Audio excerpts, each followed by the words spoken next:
अस्सलाम वालेकुम नाज़रीन, आपका मेज़बान ज़ुनैब मिर्ज़ा आपकी खिदमत में हाज़िर है। आप देख रहे हैं 70 न्यूज़ ऑनलाइन। नाज़रीन, आज हमारे दरमियान एक ऐसी शख्सियत मौजूद हैं जो कि अपने आप में एक उभरता हुआ सितारा हैं। हमारे दरमियान बुरेवाला की होनहार शख्सियत, एक एंकर पर्सन, एक मोटिवेशनल स्पीकर, नौजवान राइटर, सिंगर, जी बिल्कुल मेरी मुराद है हमाद रज़ाक चदर साहब से, जो कि यूएफ बुरेवाला में राइटर्स क्लब के प्रेसिडेंट हैं। आइए इनसे बातचीत का सिलसिला शुरू करते हैं। जी सर, अस्सलाम वालेकुम। वालेकुम अस्सलाम। सर क्या हाल है, खैरियत से हैं? जी अल्हम्दुलिल्लाह, आप सुनाएं कैसे हैं? जी अल्हम्दुलिल्लाह। सर इतनी छोटी उम्र में ऐसा ज़ौक़ कैसे पैदा हुआ? ज़ौक़ का ताल्लुक़ आपके इंटरेस्ट से होता है। इंटरेस्ट को ही हम ज़ौक़ कह सकते हैं। इसकी दो बड़ी वजूहात हैं। एक ये है कि आपका हल्का हिबाब कैसा है, इसका बहुत ज़्यादा असर होता है इंसान पे। शुरू से ही मेरा हल्का हिबाब ऐसे लोगों से रहा है, बड़े लोगों के साथ मिलना जुलना, जो मुझसे उम्र में बड़े हैं उनसे तजुर्बात लेना, उनसे सीखना, उनके साथ रहने से फिर जो उनकी प्रायोरिटीज़ थी वो मेरी भी होने लग गई। इंसान जिसके साथ रहता है वैसा होने की कोशिश करता है, तो ये एक बहुत बड़ी वजह है। मेरे साथ जो लोग शुरू से अटैच रहे ना, वो ज़ईफ़ुल उम्र थे ज़्यादा, उसके अलावा जो मुझसे बड़े थे बाशऊर लोग थे, तो ये बहुत बड़ी वजह है मेरे। और बाकी अल्लाह ताला की अता भी होती है, ये अल्लाह ताला का करम है ख़ुसूसी तौर पे। और बाकी अभी हम सीख रहे हैं, अभी कुछ नहीं आता। अब हम अभी भी मैं अपने आप को बाज़ौक़ नहीं कहता। बाज़ौक़ होना बहुत बड़ी बात होती है। सर आपने इब्तदाई तालीम कहाँ से हासिल की और आपका आइडियल टीचर कौन है? इब्तदाई तालीम मैंने अपने गाँव 106 से ही हासिल की है। उसके बाद मैं 102 हाई स्कूल में चला गया। उसके बाद मैं sir Syed public model school 169L वहाँ चला गया। वहाँ मुझे टीचर मिले सर नईम मंजूर और मोहम्मद बिन मुजाहिद साहब, और वो ऐसे टीचर्स हैं जिन्होंने मेरी ज़िंदगी को तब्दील कर दिया था। मैं जब मैट्रिक में था तो मुझ में कोई कॉन्फिडेंस नहीं था, कुछ भी नहीं था। यकीनन मैं बहुत लेज़ी स्टूडेंट था। स्पीकिंग पावर तो बिल्कुल नहीं थी ना। मैं सबक सुनाता था ना तो मुझसे बोला नहीं जाता था। वो सर कहते थे आप अगर बोल नहीं सकते तो यार आप लिख दिया करें। तो तब से मुझे लिखने का जो ना हुनर मिल गया, तो मैं ज़्यादातर लिखा करता था। बाकी क्लास फेलोज़ जो थे वे वो सुनाया करते थे। बड़ी हेजिटेशन थी, लेकिन उनके साथ रह के, उनको देख के फिर मुझे महसूस हुआ नहीं यार कुछ करना चाहिए। उन्होंने ऐसे ऐसे एलिमेंट मेरे अंदर पैदा कर दिए ना, उनको मैं भुला नहीं सकता यार। बहुत उनसे मैंने सीखा, बहुत ज़्यादा। उनसे मैंने पढ़ना भी सीखा है और उनसे मैंने पढ़ाना भी सीखा है। सर आपने अब तक किन किन ऑर्गेनाइजेशंस के साथ काम किया है और आगे कर भी रहे हैं? यूनिवर्सिटी में आने के बाद मैंने ये सोशल एक्टिविटी स्टार्ट की हैं। और सबसे पहले मैंने राइटर्स क्लब को ज्वाइन किया क्योंकि मेरी इंटरेस्ट था लिखने में। उसके बाद मैंने किरात एंड नात क्लब को ज्वाइन किया यूनिवर्सिटी में। उसके बाद एक आल पाकिस्तान की सोसाइटी है PGS, प्रोफेशनल गाइडिंग सोसाइटी, उसमें मैं चीफ एडिटर के तौर पर भी काम करता रहा हूँ। उसके बाद 48 न्यूज़ में एज अ स्टिंगर भी काम करता रहा हूँ। बाकी एक मुल्तान का न्यूज़पेपर है, वहाँ भी मैं कॉलम लिखता रहा हूँ।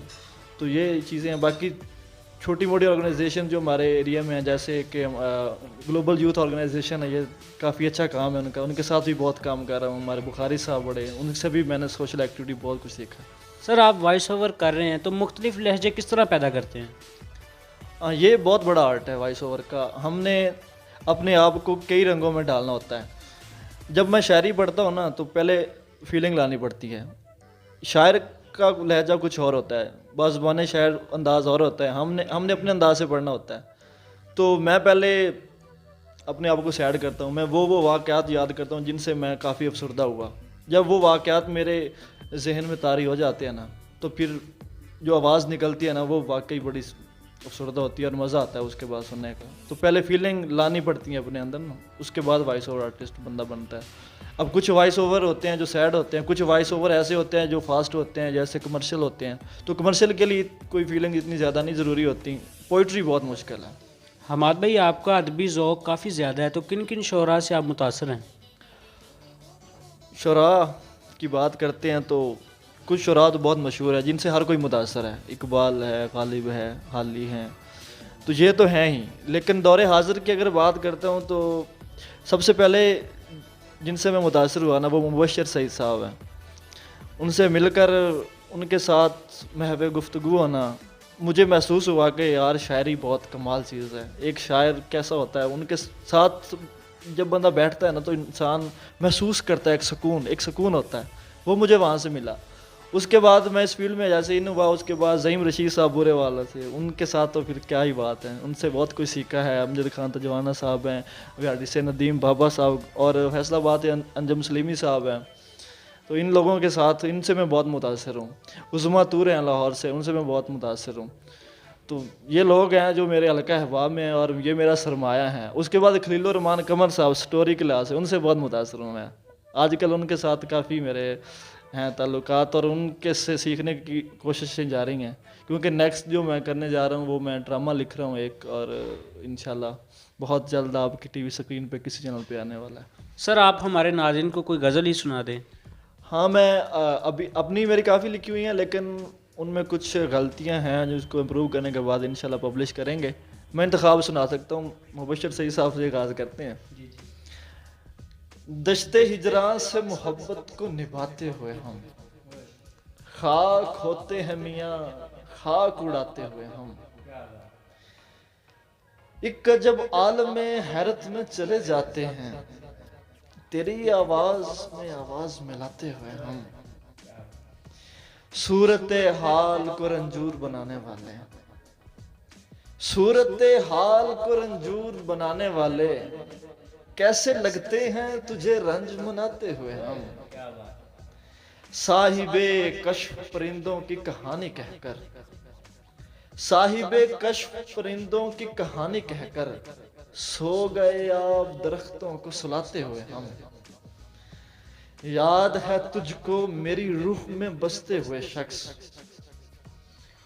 याद है तुझको मेरी रूह में बसते हुए शख्स, कितना हंसते थे सदा बाग को जाते हुए हम, क्या बात है। मौसमे रंज में बेहाल से होते हैं सईद, मौसमे रंज में बेहाल से होते हैं सईद, अपनी आंखों से तेरी याद बहाते हुए हम, दश्ते हिजरां से मोहब्बत को निभाते हुए हम, खाक होते हैं मियाँ खाक उड़ाते हुए हम।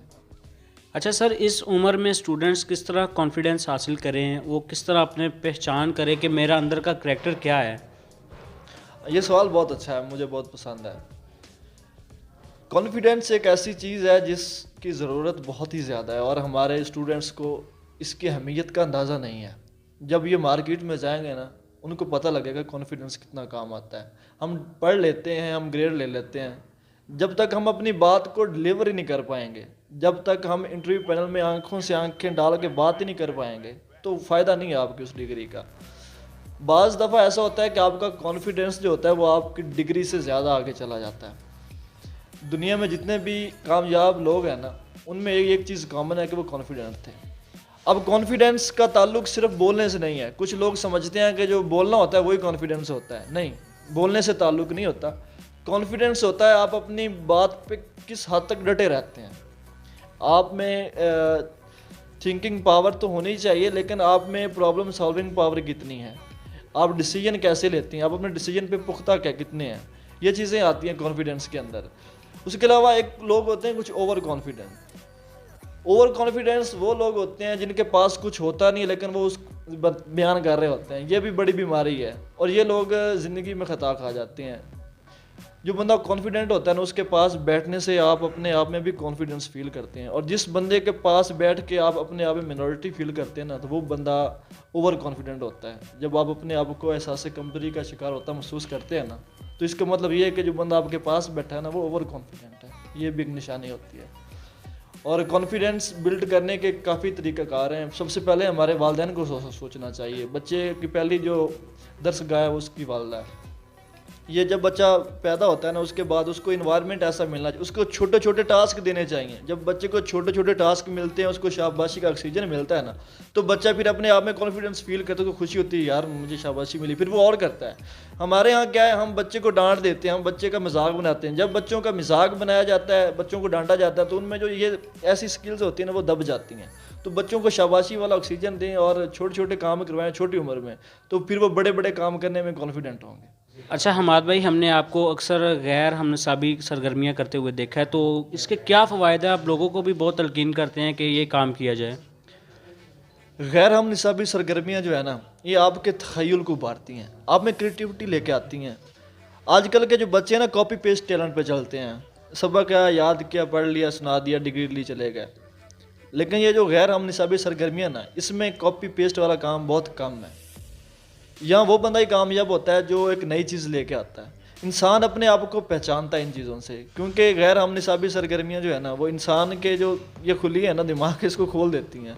ये आपको जब इल्हाम आता है ना, जब आप इन चीज़ों में जाते हैं, जिस तरह के मैं राइटिंग की बात करता हूँ, जब आप लिखते हैं या पोइट्री पढ़ते हैं, सुनते हैं, तो आप उन लोगों को सुन रहे होते हैं, उन लोगों को पढ़ रहे होते हैं जिन लोगों ने अपनी पूरी उम्र इस काम में गुजारी होती है। तो आपको मुख्तलिफ नज़रियात देखने को मिलते हैं, फिर आप अपने नज़रिए को उससे कंपेयर करते हैं। तो फिर इंसान जब इन मुख्तलिफ नज़रिए देखता है ना, तो फिर वो एक अपना नज़रिया पैदा करने की कोशिश भी करता है, और इस तरह क्रिएटिविटी आती है और इंसान अपने आप को बहुत आगे ले जाता है। अपनी पहचान करने में उसको आसानी होती है, और ये ज़रूर करनी चाहिए। आप पहले, अब दौर सोशल मीडिया का है, बच्चे अब फ्री टाइम में पबजी लगा के बैठ जाते हैं, कोई व्हाट्सएप, कोई फेसबुक, इसका इस्तेमाल करें, मैं इसको मना नहीं करना चाहता, दौर हाज़िर में चलता है, चलना चाहिए। लेकिन इसका नुकसान ये हुआ है कि हमने जो अपना फ्री वक्त है ना वो इन कामों में लगा दिया, इसकी हमें आउटपुट नहीं है। अगर आप थोड़ा सा हिस्सा गैर हम निसाबी सरगर्मियाँ आती तो ये भी गैर हम निसाबी सरगर्मियों में है, लेकिन ये इसका फ़वायद बहुत कम है, नुकसानात ज़्यादा हैं। तो आपका ज़ौक़ अगर इनमें हो जाता है तो एक तो इसका बड़ा फ़ायदा ये है कि आप नेगेटिविटी से बच जाते हैं।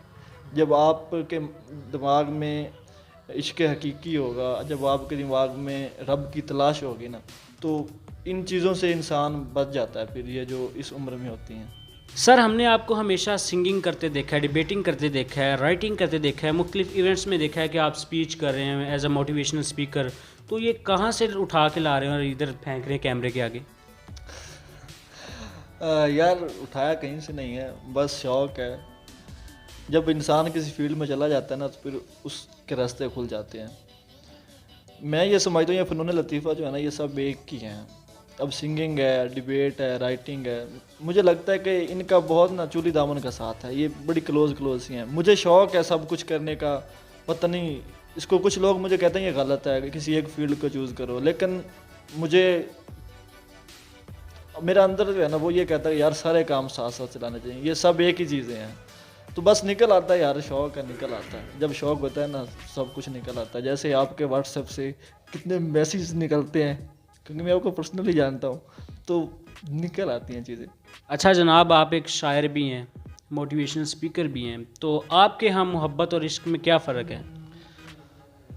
मोहब्बत, इश्क, उल्फत, इंग्लिश में लव कह लें, ये सब चीज़ें मैं समझता हूँ ना, ये हमने अपने अपने नाम दिए हुए हैं, हर ज़ुबान में, हर लहजे में, कोई किसको कोई क्या कह रहा है, कोई क्या कह रहा है। बेसिकली ये एक ही चीज़ है। मोहब्बत इनिशियल लेवल पे अगर आप किसी से अटैच हो जाते हैं ना, जब आपको सुकून नहीं मिलता, आप उसको सोच के खुशी महसूस करते हैं, उसकी जुदाई महसूस करके आप गमगीन हो जाते हैं, आप अपना इख्तियार उसे दे देते हैं, तब इंसान किसी से मुतासर हो जाता है काफ़ी हद तक, तो उस वक्त तो हम उसको मोहब्बत कह सकते हैं। इश्क की अगर बात करते हैं ना, इश्क जब भी होता है ना इंसान को, वो हकीकी होता है। इश्क एक ऐसी चीज़ है जो इंसान को इंसान बना देती है। कुछ लोग समझते हैं कि इश्क हासिल होगा तो मज़ा है, किसी का इश्क हासिल रह जाता है, ये सुनने में आता है, हम अक्सर ड्रामों में देखते हैं। तो इश्क का हो जाना है, इश्क का हासिल होना है, मैं ये समझता हूँ। ला हासिल नहीं होता, इश्क हासिल ही होता है। जब आपको हो गया तो आपने हासिल कर लिया, मैं ये समझता हूँ। और ये ऐसा एहसास है कि जो इंसान को अल्लाह के करीब ले आता है। इंसान जिसको हम हासिल समझते हैं अमूमन, अगर हम किसी लड़की से प्यार कर लेते हैं मिसाल के तौर पे, होता ही वैसे लड़कियों से प्यार है ज़्यादा, तो हम समझते हैं जब तक हम उससे शादी नहीं करेंगे तो हमारा इश्क हासिल नहीं हुआ। तो यार मैं इस चीज़ के थोड़ा ख़िलाफ़ हूँ। अगर आपका मिलाप हो जाता है तो बहुत अच्छी बात है, ज़िंदगी गुलजार है। नहीं भी होता किसी वजह से, हालात ऐसे हो जाते हैं आपके, तो इसको दिल पे लेके बैठ नहीं जाना चाहिए, दर बदर भटकना नहीं चाहिए। कुछ लोग नशेई बन जाते हैं, कुछ भटक जाते हैं, अक्सर हमने देखा है, लेकिन ऐसा नहीं होना चाहिए। मैं ये चाहता हूँ कि इश्क से इंसान को लुटाना नहीं चाहिए, इश्क से कमाना चाहिए। आप यूनिवर्सिटी में भी रहे हैं, मोटिवेशनल स्पीकर भी, स्टेजेस पे भी जाते हैं, उसके अलावा कितने मैसेजेस आते हैं, कितनी फ़ैन फॉलोइंग है, कितनी लड़कियों से इश्क किया है और कितनी लड़कियों से अभी जारी है? यार जुनैर, ये सवाल बनता तो नहीं है, और लेकिन हमने कर लिया यार। इश्क जो होता है ना, वो एक से ही होता है बंदे को। मैं पहले बता, इश्क पाकिज़गी का नाम है। जब तक पाकिज़गी है ना आपके अंदर, तब तब इश्क के दायराकार में है। जब पाकिज़गी ख़त्म हो जाती है तो मैं समझता हूँ वो इश्क नहीं, हवस होती है। सर हमने जो पूछा है वो इसका वो जवाब नहीं बनता। कितनी लड़कियां आपकी जो इस वक्त गर्लफ्रेंड है या आपके साथ रिलेशनशिप में है? नहीं यार, ये सवाल भी, ये भी नहीं बनता। लेकिन यार रिलेशन में यार बंदा एक ही होता है। धोखा तो नहीं दिया? नहीं नहीं, मैंने पहले भी कहा था कि इश्क का हो जाना ही हासिल होता है। वैसे यूनिवर्सिटी लाइफ में इंसान पढ़ता है, काफ़ी प्रपोजल आते भी हैं, बंदा करता भी होता है। जवानी की उम्र में गलतियां हो जाती हैं, ये हर बंदे से होती हैं। मैं ये कहूँ कि मैं हाजी हूँ या ऐसा हूँ, ऐसा कोई सीन नहीं है। जवानी वाले जरासीम सब में होते हैं, तो गलतियाँ हो जाती हैं, लेकिन अल्हम्दुलिल्लाह कोई बड़ी गलती नहीं की कभी। और काफ़ी यार प्रपोजल आए भी, किए भी होंगे। अच्छा हमाद भाई, आप हमारी टीम के नाम कोई पैगाम देना चाहेंगे? यार बहुत अच्छा काम कर रहे हैं आप में एक चीज़ बहुत अच्छी है, वो ये है कि आप लोकल हीरोज़ को उठा रहे हैं। मतलब कि लोग बड़े बड़े लोगों का इंटरव्यू लेना पसंद करते हैं, कहते हैं यार इसके साथ मैं बैठूंगा, मेरी शान में इजाफा होगा। लेकिन आप में वो चीज़ नहीं है। आपका थीम मुझे ये लगा कि आप लोकल हीरोज़ को ऊपर लेके आ रहे हैं, ताकि जो छोटे लेवल पे लोग हैं वो भी अपना मैसेज कन्वे कर सकते हैं। एक अच्छा प्लेटफॉर्म है, और आपका ज़ौक़ भी माशाल्लाह बहुत अच्छा है। और 70 न्यूज़ की टीम माशाल्लाह पहले भी बुरे वाला की सतह पे मैं देखता रहता हूँ, काफ़ी का आपने सोशल एक्टिविटी को सराहा है। और हम दुआ गो हैं कि अल्लाह ताला आपके इस चैनल को, पूरी टीम को दिन दुगनी रात चुगनी तरक्कियाँ अता फरमाए, और आप इतना ऊंचा चले जाएं कि ये पहचान बन जाए आपकी। आमीन। सर उसके अलावा आप बुरे वाला की आवाम के नाम कोई पैगाम देना चाहेंगे? बुरे वाला में बहुत से हीरोज़ पैदा हुए हैं, लोकल हीरोज़ से हट के, जैसे मेजर तोफैल शहीद हैं।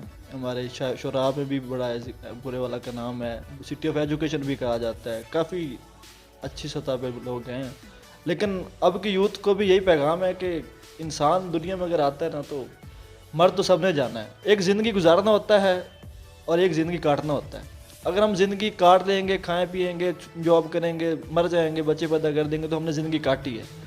अगर हमारे बाद हमारा नाम कहीं ज़िंदा है ना, तो हमने ज़िंदगी गुजारी है। मैं ये कहता हूँ बुरे वाला की इमाम को कि यार आपके अंदर जो भी टैलेंट है, अपने टैलेंट की पहचान करें, उस पर काम करें। जो भी है, ये ज़रूरी नहीं कि आप शायर बने, आप टीवी पे काम करें या इस तरह। जो भी टैलेंट है, टैलेंट सारे ही अच्छे होते हैं, उस पर काम करें, अपना नाम पैदा करें। और अगर नाम पैदा होगा तो आपने कुछ किया है। मैं चाहता हूँ यार बुरे वाला के लोग बहुत आगे जाएँ, और बहुत अच्छे लोग हैं यहाँ पे, बड़े अदबी लोग हैं। अच्छा सर, आप बुरे वाला की आवाम के नाम कोई मोहब्बत भरी शायरी करना चाहें तो? मैं यार मोटिवेशनल स्पीकिंग में इंटरेस्ट रखता हूँ, तो मैं मोटिवेशनल के लिहाज से शायरी ज़रूर करूँगा। कुछ लोग ये समझते हैं कि यार मेरी किस्मत में ये नहीं तो मुझे नहीं मिला, तो मैं इस चीज़ के थोड़ा सा ख़िलाफ़ हूँ। मैं समझता हूँ कि किस्मत बनानी पड़ती है। आप मेहनत करते हैं तो अल्लाह ताला आपकी किस्मत बदल भी सकता है। तो एक पंजाबी के शायर हैं, क्या खूबसूरत शेर कहा है कि ना मैकू डरावे दे बदकिस्मती दे नजूमी, ना मैकू डरावे दे बदकिस्मती दे नजूमी, जदा हत्थां ते छाले पै लकीरां खुद बदल वैसे। क्या बात है। अच्छा हमाद भाई, आप अपने यूनिवर्सिटी फेलोज़, अपने सीनियर्स और अपने जूनियर्स के नाम कोई गज़ल सुनाना चाहें तो? सुहेब वगैरह सिद्दीकी की एक नज़्म है और बड़ी मशहूर है, ज़माना रहेगा नहीं, वो सुनाऊंगा ज़रूर।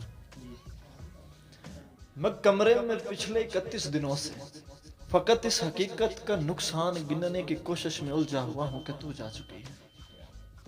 तुझे रायगानी का रत्ती बराबर अंदाजा नहीं है। तुझे याद है वो जमाना जो कैंपस की पगडंडियों पे टहलते हुए कट गया था। तुझे याद है जब कदम चल रहे थे कि एक पैर तेरा था और एक मेरा। कदम वो जो धरती पे आवाज देते कि जैसे हो रागा कई मुतरिबों का। कदम जैसे सापा गमापा के सारे, वो तबले की तिरखट पे तक दिन दिनक दिन दिना दिन बहम चल रहे थे। कदम जो मुसलसल अगर चल रहे थे तो कितने गवैयों के घर चल रहे थे। मगर जिस घड़ी तूने इस राह मेरे तन्हा कदम के हवाले किया था, इन सुरों की कहानी वहीं रुक गई थी। कितनी फनकारियां, कितनी बारीकियां, कितनी कलियां बिलावल गवैयों के होंठों पे आने से पहले फना हो गई थी। कितने नुसरत फतेह, कितने मेहदी हसन मुंतजिर रह गए। कि हमारे कदम फिर से चलने लगे। तुझको मालूम है जिस घड़ी मेरी यह आवाज सुन के तू एक जाविये पर पलट के मुड़ी थी, वहां से रिलेटिविटी का जनाजा उठा था कि इस जाविये की कशिश में ही यूनान के फलसफी सब जमानों की तरतीब बर्बाद करके तुझे देखने आ गए थे कि तेरे झुकाव की तमसील पर अपनी तिरछी लकीरों को खम दे सकें, अपनी अकड़ी हुई गर्दनों के लिए अपने वक्तों में पलटे जियोमेट्री को जन्म दे सकें। अब भी कुछ फलसफी अपने फीके जमानों से भागे हो, मेरे रस्तों पे आंखें बिछाए हुए अपनी दानिश में यूं खड़े हैं कि जैसे दानिश का मंबा यहीं पर कहीं है, मगर मुड़ के तकने को तू जो नहीं। तो कैसे फ्लोरेंस की तंग गलियों से कोई डिवेंची उठे, कैसे हस्पानिया में पकासू बने, उनकी आंखों को तू जो मैसर नहीं। ये सब तेरे मेरे इकट्ठे न होने की कीमत अदा कर रहे हैं कि तेरे न होने से हर एक ज़मां में, हर एक इल्म फन में, हर एक दास्तान कोई एक चेहरा भी ताज़ा नहीं है। तुझे रायगानी का रत्ती बराबर अंदाजा नहीं है। जी तो नाज़रीन, आपने देखा हमारे दरमियान बुरेवाला की मशहूर शख्सियत थी, एक यंग टैलेंट हमारे दरमियान मौजूद था जो कि अपने टैलेंट से आपको मुस्तफ़ीद कर रहे थे। अगर आपको वीडियो अच्छी लगे वीडियो को लाइक करें, शेयर करें, 70 न्यूज़ ऑनलाइन के यूट्यूब चैनल को सब्सक्राइब करेंगे। मिलेंगे अगली वीडियो में, तब तक के लिए अल्लाह हाफिज़।